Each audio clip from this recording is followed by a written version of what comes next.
यसको शीर्षक छ तितरा बट्टाई र भक्कुका राँगुका सन्तानहरूप्रति।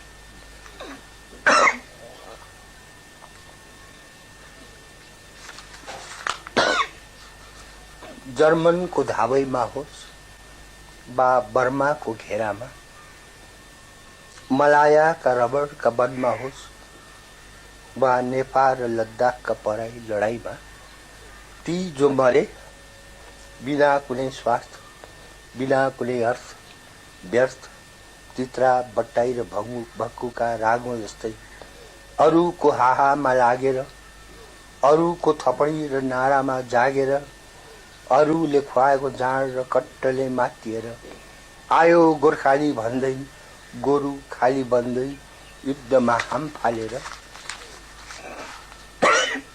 ती मरेका लोग्नेहरूको पेन्सनले आफ्नो छोराको पास्ने गर्ने ए अभागिनी स्वास्नीहरू हो। ती झरेका छोराहरूको आर्जनले आफ्नो 84 पूजा गर्ने ए बुढाबुढीहरू हो। ती बितेका साथीहरूको जर्सी लगाएर रोजीमा सोल्टी पकाउने ए तन्नेरी मान्छेहरू हो। ती मरेका प्रेमीहरूको कुशैली चुरा लाएर डोलीमा बस्ने बेहुली जेठी र कान्छीहरू हो।